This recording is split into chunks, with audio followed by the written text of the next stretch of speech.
getting started. Excellent. Thank you so much for reading those and introducing it to us. I appreciate it. Welcome to our Sunday school class, everyone. On Daniel, we'll be looking to do Daniel chapter 1 today. The agenda for us is we want to briefly review our context, make sure we've grabbed a hold of that, as well as then work through Daniel chapter 1, verses 3 through 21. Remembering that, yes, last week in our introduction, we went through verses 1 and 2. That is online now. It went up late. I had some editing issues, but it is now up online for you to review if you'd like it or to catch up. Our objectives today, we're going to go marginally deep. We'll go a little bit deep on what the material, but what would make this a success? The success is if you know the context, right? So if you're grabbing hold of this review, then it's a success. Then there's two main points to understand. First, what taking a faith stand is. That's what Daniel does. And second, how or what God's provision and providence look like in Daniel chapter 1. So if you get those two main ideas or concepts out of it as well, we're going to be good to go for it today. So let's take a look here. What is our context? Where are we? What land are we in? What city are we in? Babylon. Yep, you've got it, right? So verses 1 and 2, we're in Babylon. What does that mean for the Israelite people or for the people of Judah at this time? What's happened to Jerusalem and why are they where they are? They are exiled there because of their idolatry. You got it. They're in exile, right? Because of their idolatry. Specifically, Daniel's a part of that very first exile in 605 BC. All right, so that's the first part of the exile. That's where we come in. All right, so we notice that the author, or Daniel, then also calls this land Shinar in verse 2. That's kind of a pejorative, right? The Shinar is a land filled with arrogance and wickedness and idolatry. We remember that from last week as well. So that's where we are. Verse 3. Let's talk about verse 3. Who does the chief eunuch bring from Israel for special training? Young men. Young men of what sort of birth? Royalty. They are royalty. Did you notice that in the text? They're both from the royal family and of the nobility. Okay, so these are upper class people that are coming in. Does that mean Daniel is one of the kings in the line of kings? We don't know. He's just either part of the royal family, which could be just broader and larger than just the king and the king's line, or he's one of the members of nobility. Okay, that's where this is going. What are the 3 or 4 things that they need in order to be chosen for the task of which they're going to be chosen? This is in verse 4. What are some of the things that they need? Good looking and without blemish. Good looking without blemish, right? Yep, that's part of it. Number 1. What else? Smart. Smart, right? Skillful in all wisdom and endowed with knowledge and understanding and learning, right? So they're smart. Anything else in there? Good judgment. Okay, good judgment, right? Sure, that's probably buried in there with wisdom, right? Skillful in wisdom, endowed with knowledge, understanding, learning, and competent. Okay, so they're people of good judgment already. So the entire selection of people that are going to be doing this training have all of those traits. Remember, this is a greater portion of the population than just Daniel and his 3 friends. There are others from Israel also being trained in the same capacities. Okay? It's not just Daniel and his 3 friends. This is what's going to make some of the difference of our understanding of the text. Okay? It's going to be multiple youths. Good. What are they, in verse 4, what are they to learn then?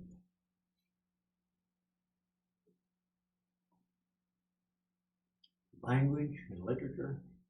Yeah. Of who? Babylon. Of Babylon, right? Literature and language of the Chaldeans or of Babylon.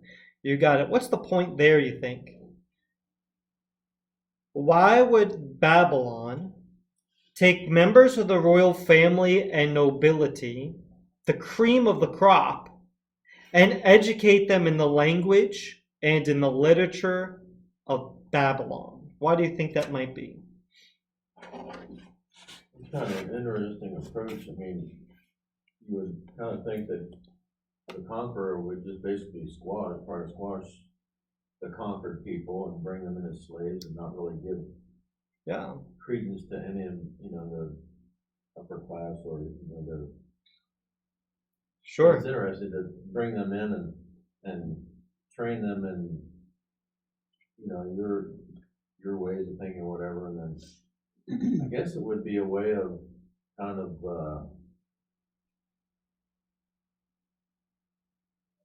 if there was gonna be a revolt against you by these people, it would be led by those kind of guys, but if you train those kind of be on your way of thinking, maybe it lessens that possibility or. Yeah.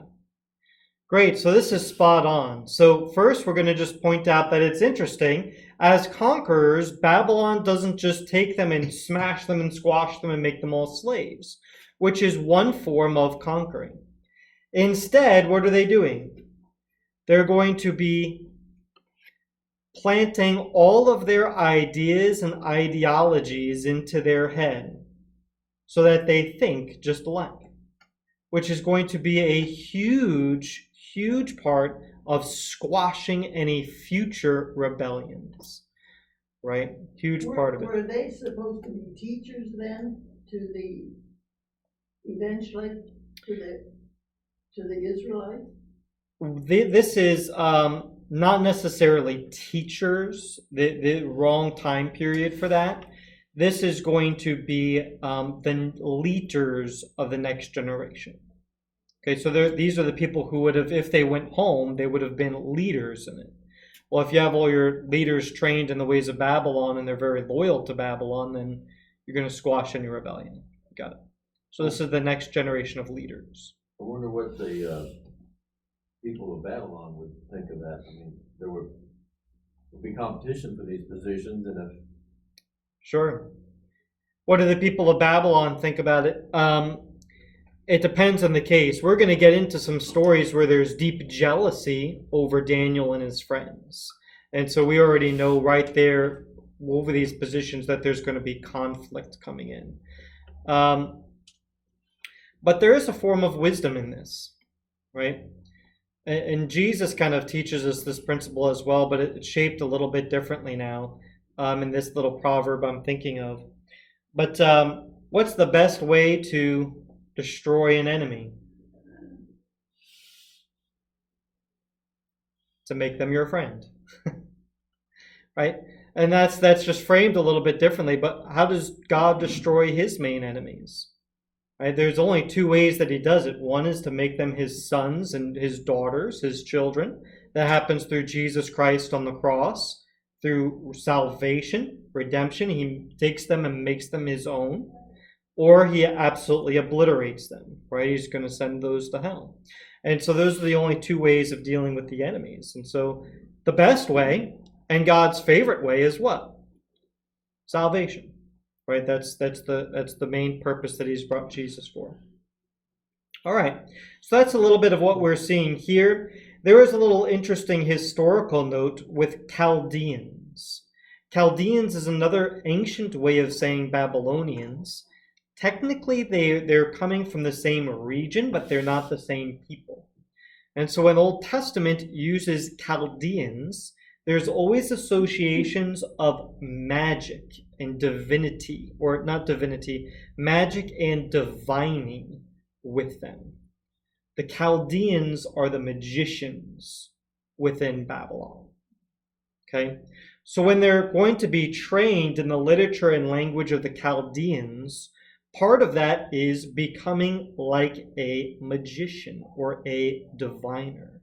And we're going to see how Daniel rebels against that a little bit, even here in chapter 1. Okay, and then in chapter 2, what you're going to see is that Daniel is exalted above all the wise men and magicians in the kingdom of Babylon. Okay, so even here, just with these subtleties, we read over it like this, and we're not going to pick that stuff up just because we're not a part of that ancient culture and time. But even now in the story, even in here in verse 4, there's already conflict mounting and building, even as Babylon is looking to make these people their ideological slaves, right? Their friends and their slaves. And what questions or comments do you have for us?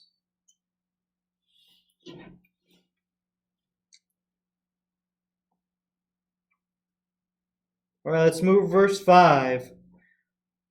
What does the king assign to these royalty and nobility that are going to be trained? What does he give them? Food and wine.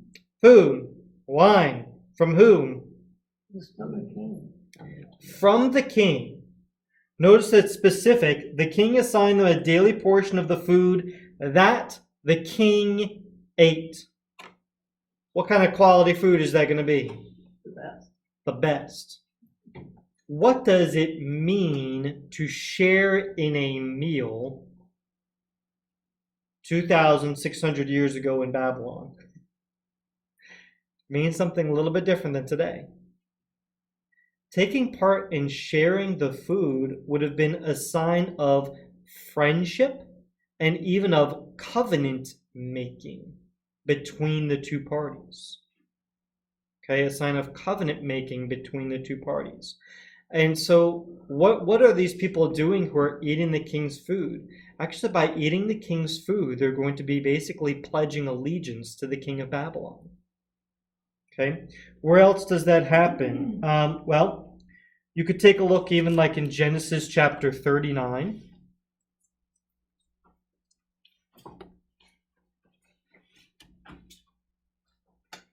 Oh, nope, wrong text. I'm sorry, let's go back to Daniel. I'll have to relook that one up. I think I wrote down the wrong chapter. I apologize.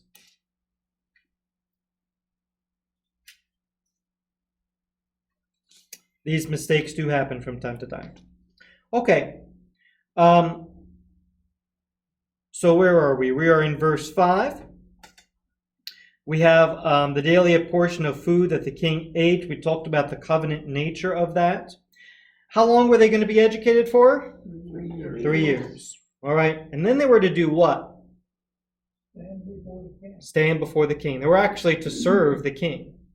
Right? So you've been pledging allegiance for 3 years, making this friendship for 3 years, eating the king's food, learning the literature and the ways of Babylon. Now you're going to get on the job training while serving the king. Okay, now you're going to get on the job training while serving the king. Okay. What questions do you have?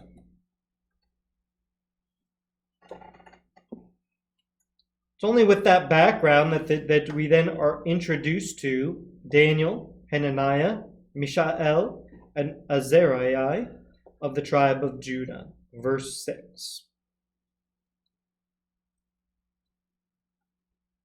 Notice it says, among these, right? Again, that emphasis that these are four among quite a few, right? There's a larger number than just that four. It's four among this group.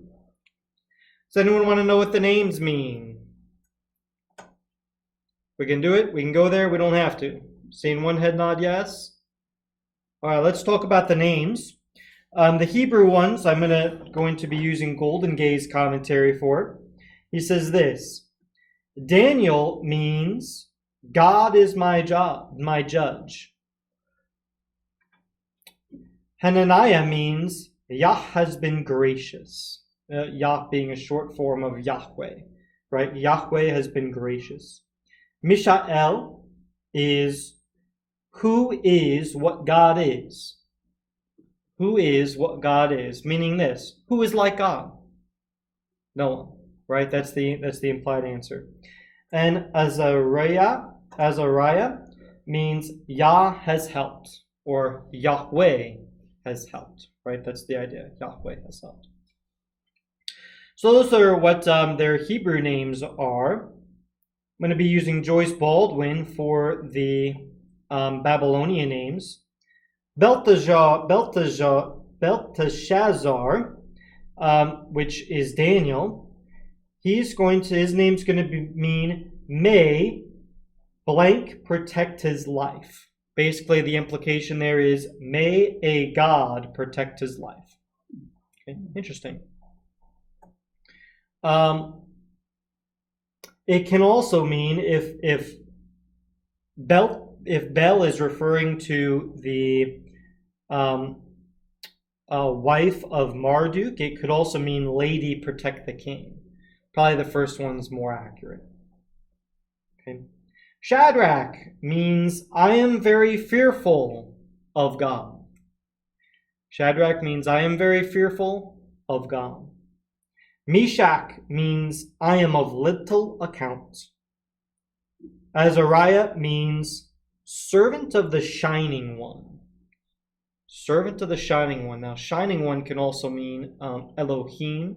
Sometimes it's a way of referring to God or gods or angels.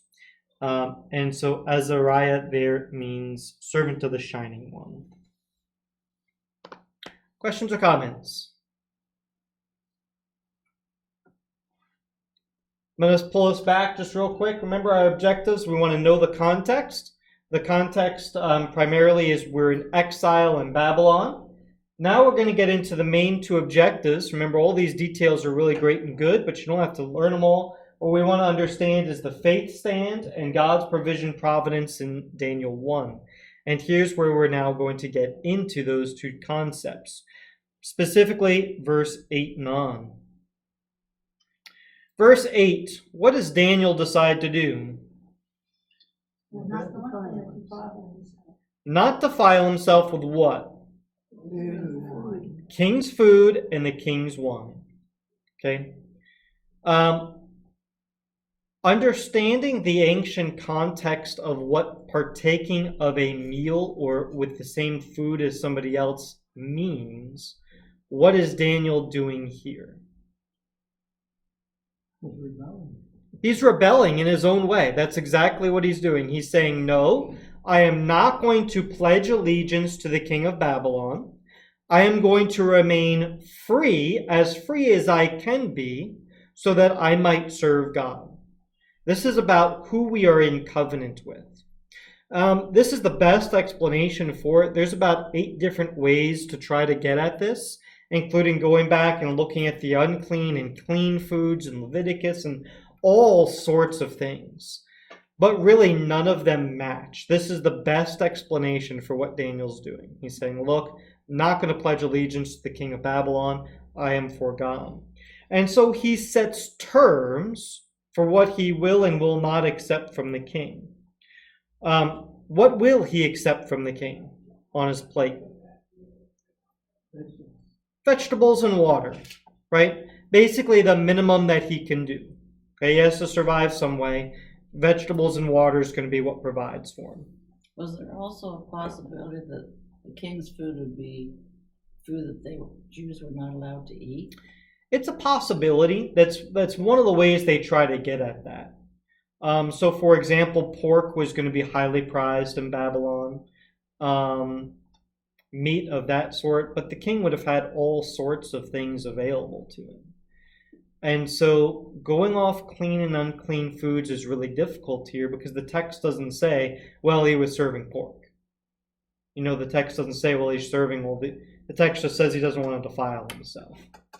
Then the question is like, well, why doesn't Daniel eat the bread? Well, bread is a clean food. You know, why doesn't he eat the bread?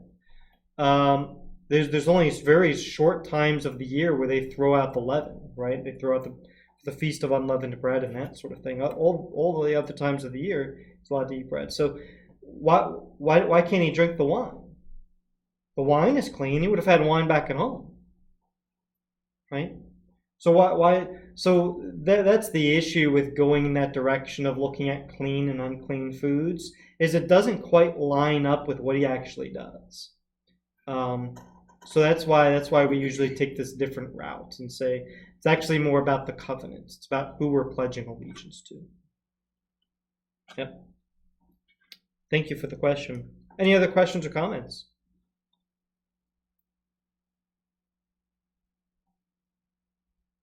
That took some backbone to stand up like that. Yeah, this takes backbone to stand up. And we're going to get here, but this is what I mean by a faith stand. By a faith stand. He is standing on his faith to do what is right in this situation. It's really Daniel, but it's also with his three friends. Right? Here's the thing. Who else is then partaking of the king's food? Other people from the royal family and nobility in Judah are partaking of the king's food. It is only Daniel and his friends who say no. They're not mixed in with other Babylonians at this time. This is Judah people, right?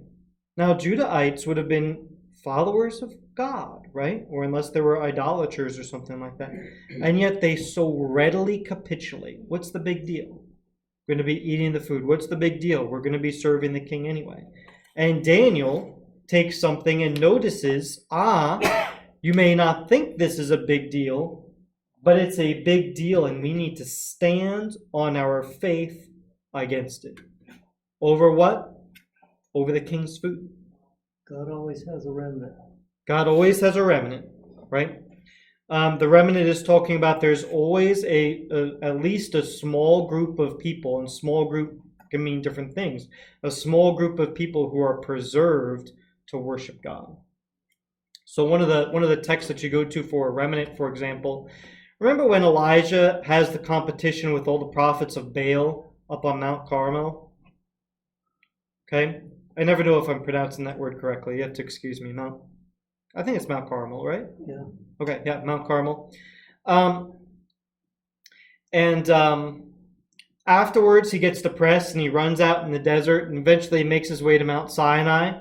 And God says, "Why are you here, Elijah?" And Elijah goes, "Oh, I'm the only one left among me."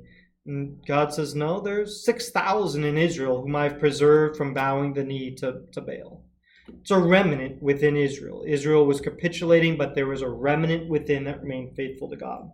And so here, in the midst of Babylon, Daniel and his three friends are part of the remnant, where everyone else is capitulating to what's happening. They're pledging allegiance to the king. Okay? What questions do you have for me?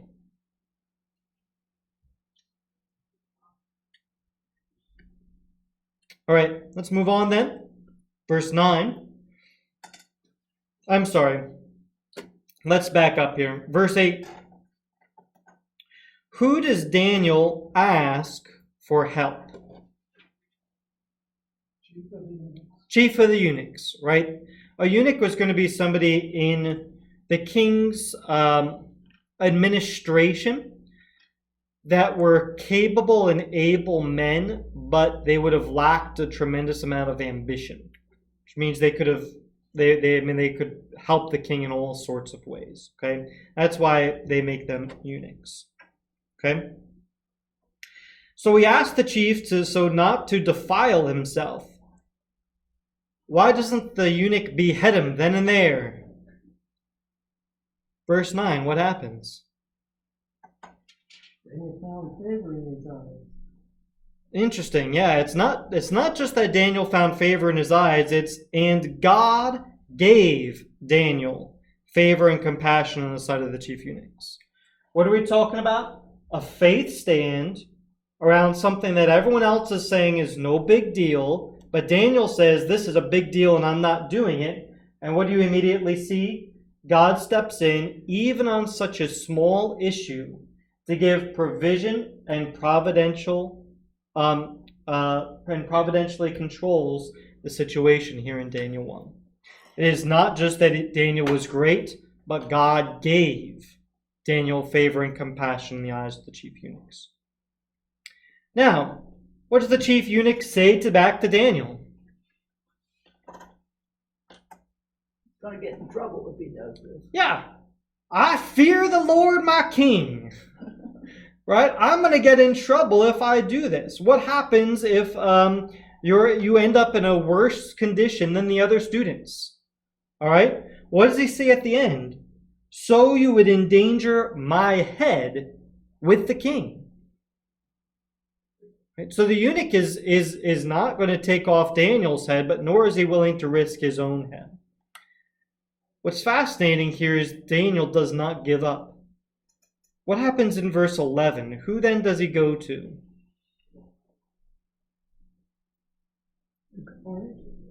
Yeah, the guard. Probably a better translation there would be steward, right? But steward or guard, right? Then Daniel said to the steward whom the chief of the eunuchs had assigned over Daniel. So he went to the top dog, then he goes to the lower supervisor and goes, hey, can we cut a deal? He does. I never, this hit me like a lightning bolt when I was studying. I never realized that it wasn't the chief of the eunuchs who gave him permission. It was somebody different. This is the steward. This is a lower person than the chief of eunuchs. Okay? So what does he say to the chief, to the steward? What does he say in verse 12 and 13 and all?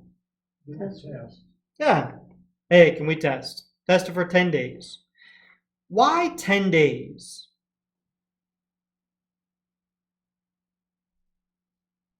It'd take that long to do it. Yeah, excellent. Yep, this is actually not symbolic that we know of. It's just that 10 days is long enough to begin to see results, but not too long that a course correction can't be made afterwards to bring them back up to where they need to be. Okay, and so that's the deal. Verse 14, he listens to them in this matter and tests them for 10 days. Now here's the question. The steward is taking away their food and wine, giving them vegetables and water. What happens to the food and wine?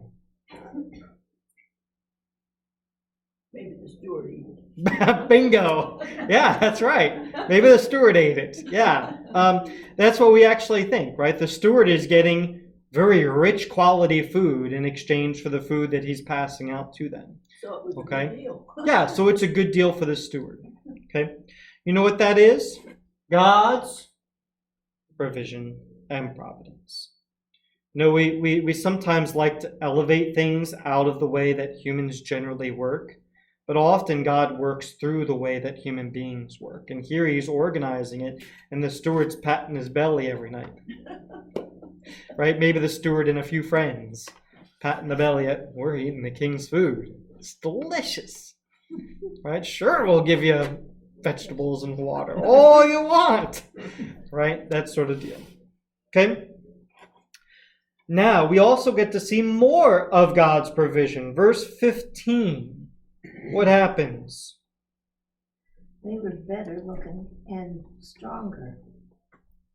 Better looking and stronger. Excellent. You have the New King James Version, don't you? Yeah. Yeah, very good. All right.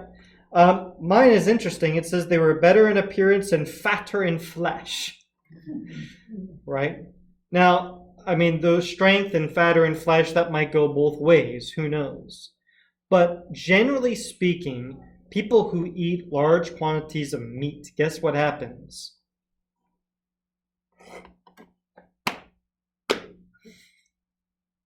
This happens, right? Meat actually packs on weight. Okay, that's one of the things that meat does. So when you read, for example, in 1 Samuel, chapter 1 through 5, and you read that Samuel the priest is really very heavy, why does that not make sense in a subsistence culture like ancient Israel? How in the world are you eating so much that you get fat? That would have been the question, right? Now in America, we're like, well, what do we mean? Because we have food is plentiful here. Ancient Israel, it was hand to mouth. You grow what you eat, and then you eat it, okay? Only those who were wealthier had flocks. You had to have pasture lands, right, to take care of flocks. And so who had ready access to meat? The priests, because they get a portion out of every offering. And Samuel being overweight indicates that actually probably something is even wrong, the amount of food that he's taken. His sons probably learned it from somewhere. Okay? How about Eli? That's what I meant, not Samuel. Eli. Ah, thank you, Doris. Appreciate that. Yep. It's Eli, right? Eli is the one that gets big. All right. So it's interesting here that they're on vegetables and water, and they're either stronger or fatter in flesh, whichever way we interpret that. And that is partly God's provision. The others have access to meat, and yet the people with vegetables are doing better. Okay? What questions do you have for me? Are we going to be tested? Yes, absolutely. No. The goal here is, remember, I said at the beginning, we're going deep dive. We're going to go into some detail. Okay, we're not going exhaustively. We're going into some detail. The main idea is to understand what a faith stand is, standing on our faith principles. And then also God's provision and providence for that within Daniel 1. That's all. If you get that, you're good to go. Okay. You get graded? Do I get graded? No, Oh, I you need get to send out evaluation forms for the last one. But yeah, no, there's no grading. There's no grades here. Verse 17. What else does God specifically give these four who take a faith stand? We get the knowledge and they understand. Yeah. Now, all things are from God. And so we have to interpret this very carefully. In the text, it says, God gave them learning and skill in all literature and wisdom. And Daniel had understanding in all visions and dreams. So Daniel's the leader. He gets an extra gift, but they're all gifted and tremendously so. And that is something that is from God. That's part of his provision for them in those moments. The mind, the skill, the ability, that's from God. Guess what the others who did not take the faith stand did not get? At least they did not get the same level of skill. Okay. Now remember, later on, these four, Daniel basically becomes second in charge. The other three are in charge of provinces, like governors. They're governors over large sections and cities and territories in Babylon, right? So they get the stand. Now, let's also think about this in another way. Okay. Oh, no, let's not think about it another way quite yet. Let's go down. Verse 19, none of them were found like Daniel, Hananiah, Mishael, and Azariah. Therefore, they stood before the king. So those four are going to be serving the king directly. None of the others get to do that after standing before them. Verse 20. I want to focus just for the remaining 5 minutes here on verse 20 and 21. Verse 20. What does verse 20 say specifically about their ability and skill? They were 10 times better. 10 times better than who? All the other magicians and enchanters that were in all of his kingdom. Now let's think about that very carefully. What does it mean for God that his servants who have faith in him for providence and provision are better than everyone else in the same category as they?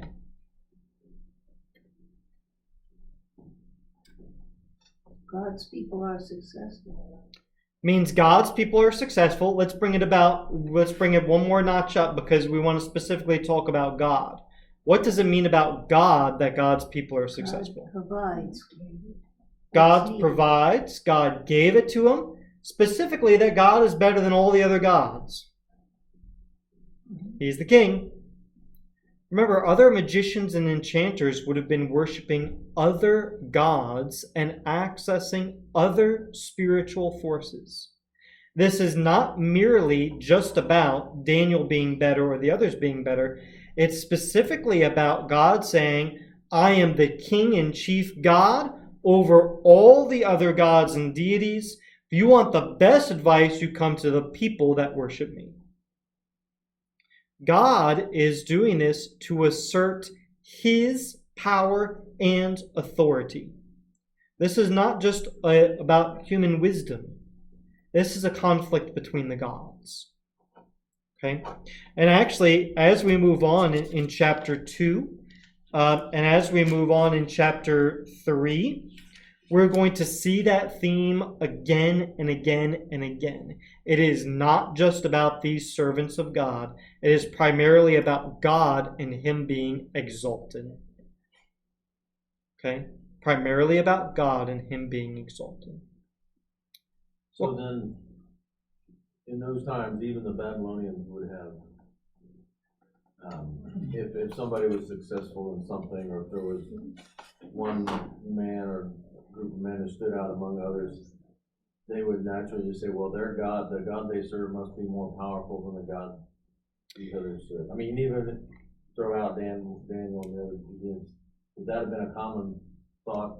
Yes, it would have been a common thought that people who were more successful were more blessed by the God they worshipped.